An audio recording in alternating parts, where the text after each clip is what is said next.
Hey.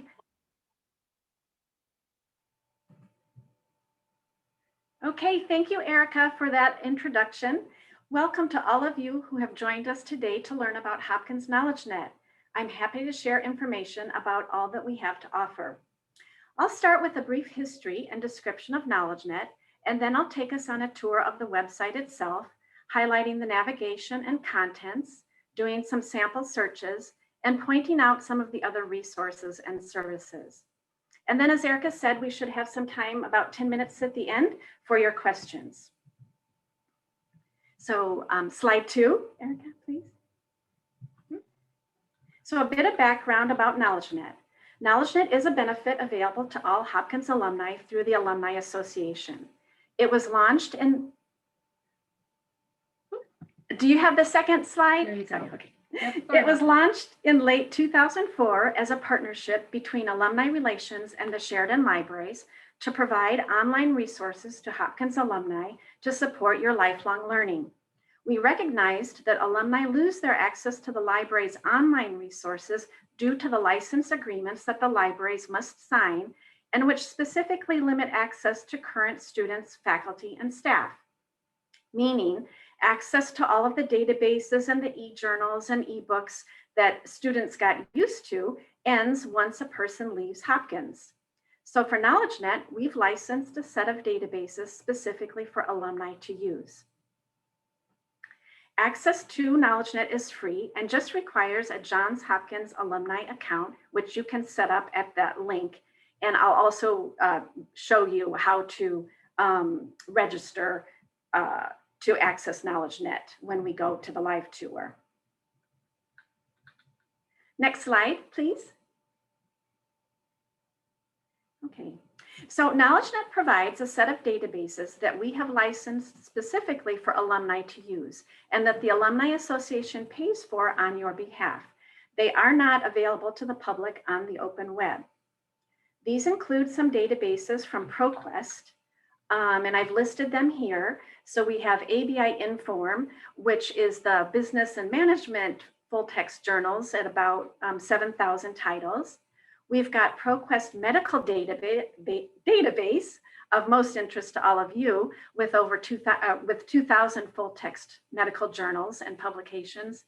And then we have Alumni Research Library, which has over 5,000 full text journals in the social sciences and education and arts and humanities and multidisciplinary topic areas. In addition to the license for the ProQuest databases, we also have a license for Grove Music Online, which is a music reference resource offering full text publications. And while that might be more of most interest to Peabody grads, anybody might enjoy looking at some of the music resources from time to time. Okay, next slide. Besides the licensed databases that the Alumni Association funds, KnowledgeNet includes a set of databases that the Sheridan Libraries have negotiated for alumni to use. Sometimes these are a result of, at renewal time, we'll ask if the vendors or publishers of the databases would allow alumni to access their resources. And if so, we'll add it to KnowledgeNet. And from time to time, the request actually comes from an alum. So for instance, Artful, you'll see is the third item on this list. That was actually a request by an alumnus. And the publishers of that database were fine with allowing alumni access. That doesn't happen very often, but I'm pleased to say it happened at least once. You can see on this list here that they kind of lean towards arts and humanities. And that's because science and medical publishers are just less inclined to allow alumni to access their materials. But we are particularly happy to provide the whole annual reviews series, the SAGE collection of e-journals, e-books, and their research methods and research methods and case books. And then Project Muse, which has the e-journals and e-books from university presses. In addition to the databases, KnowledgeNet also includes annotated lists of high-quality, subject-specific websites organized into subject pages. And then in addition to collections, we offer reference and information services in the forms of our FAQs, email reference, and a fee-based search service. So now I'm going to move from the PowerPoint over to a tour of the website. So bear with me here just a second. Uh-oh, now I don't know how to, oh, here we go.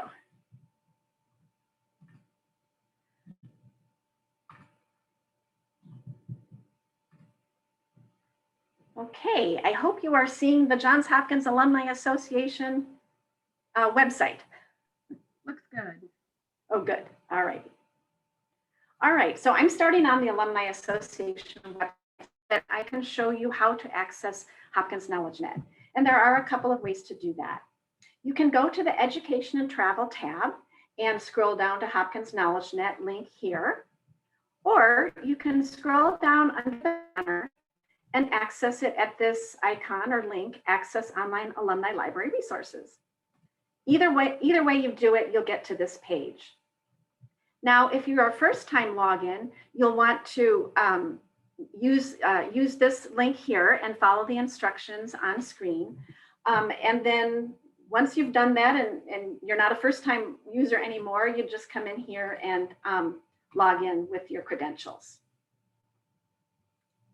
Okay, so here we are on the Hopkins KnowledgeNet homepage, and you can see, I think, that it's kind of broken into 3 sections.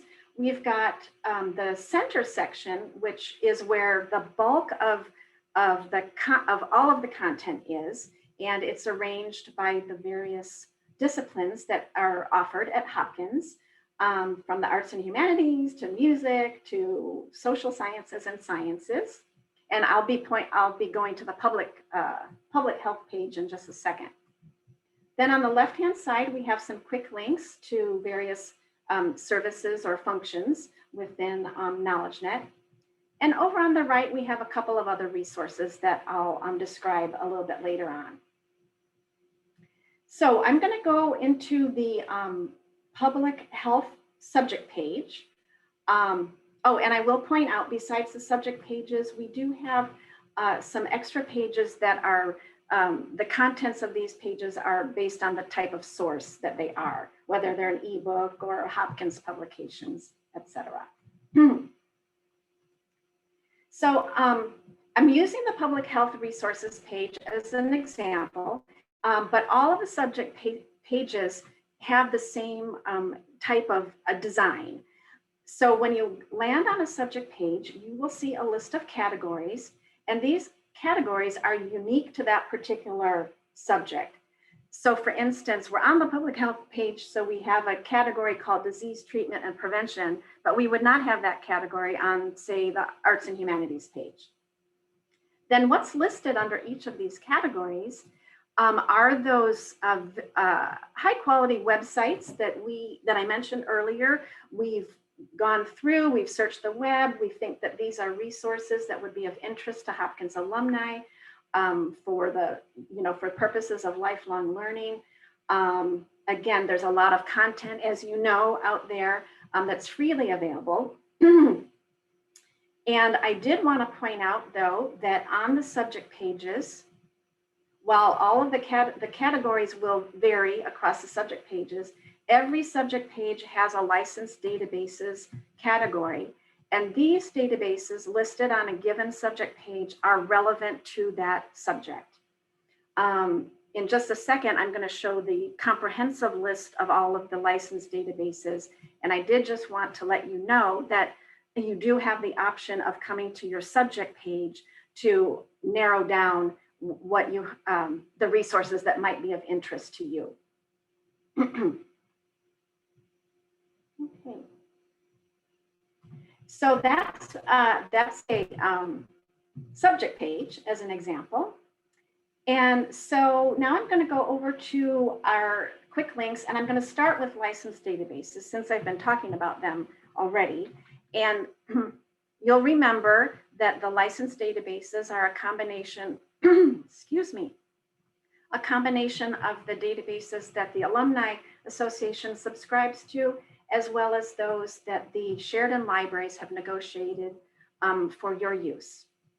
And this is an alphabetical A to Z list of all of the databases with their descriptions of what they include. Some of the database descriptions include a link to a little video from the publisher, how to use that particular database. Sometimes there's a note that helps describe the content of that database. So that you may want to take an opportunity to read those sometime to see how best to use that database. Since we're on the licensed databases page, I would like to do a sample search. And again, since we're partnering in this with public health, I would like to do the ProQuest medical database. And while we are in the medical database, this is the advanced search screen that you would see on any of the ProQuest databases. So there's always 2 search boxes. You can change the field that you might conduct your search in. There are limiters. You can limit by full text, by peer reviewed. In this case, by your research subjects. You can limit by date. And of course, these limiters would be pertinent to the subject matter. So ABI Inform, which has the business and management journals, might have some codes, business codes, industry codes you could search on, etc. So just to do an example of a search, I just picked kind of the thing that's on everybody's mind. So coronavirus and vaccine. And like I say, you could select the field that you would want your search to be conducted in, but I'm just going to leave it at anywhere. I can limit to full text. And the reason this is important is that for some journals in our ProQuest databases, we have not only full text access, but also for some dates or time periods, there is only citation and abstracts available. And that is a publisher decision. So to ensure that all of the results that I pull up in this search are going to be full text articles, I'm going to limit to full text. And then I'm going to limit to peer reviewed because there are also non-peer reviewed publications in there as well. And then I can change the date. So just for quickness sake, I'm going to say the last 30 days and then click search. And we'll get a list of results. And you can see, I hope that the font and the size is okay, that for all of these, we do have full text. Sometimes it's a PDF, sometimes it's HTML, and you are welcome to save these, to view them, print them, whatever you would like to do. The one thing though that you're not able to do is share them. I don't know, if you're doing this, if you work at a company, you're not really meant to be sharing this with your work environment. Okay, so that's a sample search in a ProQuest database, and in this case, the medical database. Back on the home page, well, the license databases page, we can access the quick link called Find a Journal. Now, Find a Journal is our answer to the fact that we don't really have a discovery service. So in the library, on the library databases, you could type in a search and it would go through and find all of the results, regardless of what database those results are in.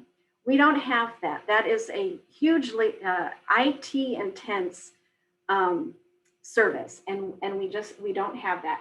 So we've created Find a Journal, which loads all of the ProQuest databases. So again, those ones that I mentioned, ABI Inform, ProQuest Medical Library, and Research Library. If you have an observant eye, you'll see that there's a 6 in the databases list here, but that's because some of those databases have subsets. So for instance, there's actually a coronavirus database and a publicly available database. So the publication search is going to search all of the ProQuest databases and to see if we have a particular journal title or otherwise full text publication. And you can see on this page that within all of the ProQuest databases, there are over 15,000 full text publications. The types of sources run from scholarly journals to newspapers, magazines, and trade journals. You could search or browse alphabetically, but since we are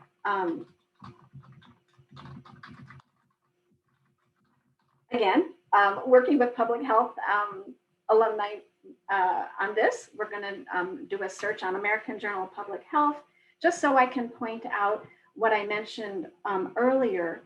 So we've got our journal title here, full text coverage, dates January 1992 to present. But then citation and abstract coverage goes back to 1988. So if you were looking for an article that was, say, between 1988 and 91, all that would be available would be the citations. And again, that is a publisher decision. One other thing that you might see in a record, although thankfully not for this particular journal, is a delay in it. So some wording here that might say delayed 3 months or 6 months or 12 months. And again, that's a publisher imposed embargo on the recent or on the current issues. Not all journals have that, but some of the science journals do. Science and medicine journals do. Okay, back to the library page. We'll look at the library services beyond KnowledgeNet. This is just a page of the various Hopkins libraries with their links and contact information, and then some description of what their services are, services and policies for alumni. Our FAQs, of course, are the first place to look for help as you're searching KnowledgeNet, and we've got questions and answers ranging from general topics to searching questions to technical troubleshooting. But we're always happy to answer questions from you. And so you can use our Contact Us page for information on contacting either the Hopkins KnowledgeNet Library or the Alumni Relations staff for answers.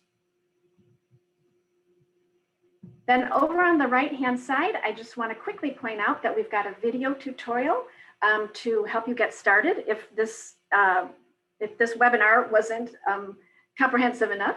And then we've got another link to our licensed databases so that you have several different ways to access that.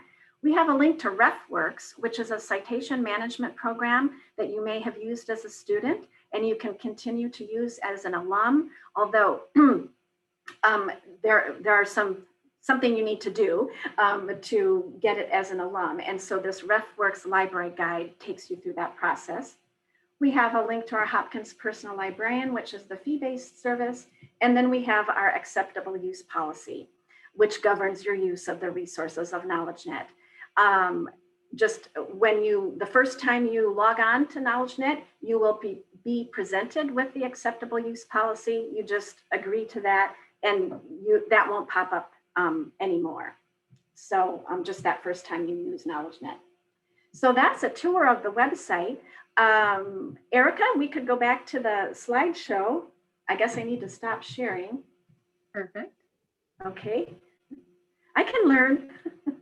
You got it. There you go. Okay. So I would imagine that maybe some questions have come up in the chat, but I thought I would do a couple of common questions that we see. So can I access library databases as an alumnus?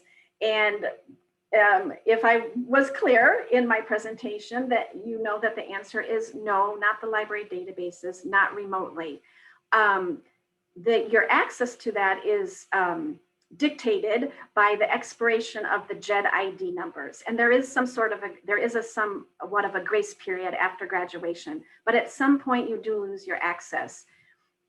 Now, before the pandemic, alumni who were in Baltimore or DC area were welcome to come into the libraries and use the databases or e-journals on the library computers. But of course, the pandemic has really upended that, and access at this point, physical access to some of the libraries is just by students, faculty, and staff. Another question people ask is, if I purchase borrowing privileges, can I access the library's online resources or make an interlibrary loan request? And the answer to that is no. The borrowing privileges are really for borrowing books from the libraries or from the library service center, getting photocopies or electronic copies of articles from the various journals that the libraries own. And I've listed these are shared in library FAQs that address both of those questions. So do we have any other questions? Thank you so much. One of the only questions that's come through the chat is, will we have access to the slides after the presentation? We will absolutely, this recording will be available, so you'll be able to access it then. And we can also send it out. If you're okay with sharing your slides, Pat, we can also send them out to anybody who registered for this. Sure, that's fine. Mm-hmm. That way they don't have to remember all of those links and they can just click on them. Yeah, right. I think another question just came in. So what information do we need as an alumni to get access online? Okay, so if I understand what, so do you need a JED ID or an alumni number? Right. So your JED ID, as I mentioned, that expires after a certain point. It's anywhere from, I think, 90 days to 6 months after graduation. And so the library, access to library resources is based on that JED expiration. So once it expires, you do not have any remote access to any online library resources. To get into if you needed to come into a library, once that is available, all you really need is a driver's license or an ID card, just like a member of the public. I think they're asking, what do they need to get into KnowledgeNet? Oh, if to get into KnowledgeNet, all you need to do is to register with the alumni.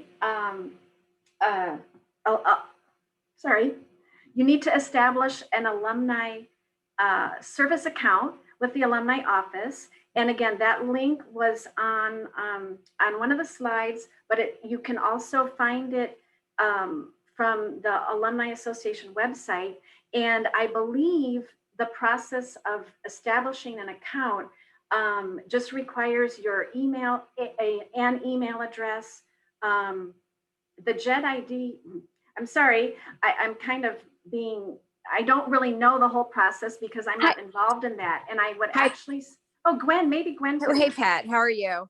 Hi. Yeah, so this is Gwen Harley. I work in the Central Office of Alumni Relations for the people still remaining on the call. So when you go into your first time login, there are a number of attributes that you can enter into that, into the fields in order to request a password. The easiest thing to use is your JED ID and your alumni ID. For a lot of new grads, we send out email notifications before your JED ID deactivates. That includes that information. But for those of you who have graduated some time ago, you can't remember your JED ID or you can't remember your alumni ID, or you don't have that, you can try to log in using your name, your full name, that you graduated with, also your division, your school, and your graduation year. But for the most part, the easiest thing is going to be the JED ID and the alumni ID. If you do not know those pieces of information, feel free to email us at alumni@jhu.edu. We will give you that information, and then you could just simply enter in that information and you will be sent a link from Johns Hopkins University that will allow you to set up a password. Once you set up that password, you have the ability to log into Alumni Services, which is just simply another name for the alumni website, and then to access KnowledgeNet. Once you receive that link, it's important to note that the link will expire in 72 hours. If that does happen, all you have to do is go onto the website again and just click on forgot my password or reset my password. I can't remember right now what it is, but you just ask for another link and then you simply set it up. And if you ever forget what your password is, it's the same process. You just ask for a link again and you could reset the password as well. Thanks, Thank Gwen. you. And I'm sorry I didn't recognize what the question was about at first. Yeah, absolutely. So one last question, if your research database of interest is not included as one available to alumni on the list that you showed, are there any ad hoc permissions allowed? No, not that I know of. There is no way for a person who's not a current within the current category, current faculty, staff, or student of any university to access the online resources, not on a one-time basis or anything. Some universities have negotiated other databases that we don't have. It's a matter of budgets and interest. I would always welcome requests from alums on resources that they would like to see. At this point in time, there are no budget increases to add anything, but I'm always happy to see if there's, some way that we might be able to access what you're, but yeah, the quick answer is no, not really. Great, thank you. We are now at the 30-minute mark. Thank you so much, Pat, for being with us today. Oh. I know that there are lots of links and things in this presentation, most of which all lead to lots of opportunities to ask follow-up questions if folks have them. We will be posting this video on the website. We will share it with all of you who registered, specifically with the slides. And I am excited to see how much is available, and I hope our alums will start to access it more frequently. So thank you, Pat, for being here. Well, thank you, Erica. It was my pleasure, and thanks for hosting it, and thanks to all of the alumni who attended. It was my pleasure. Have a great day. Thanks.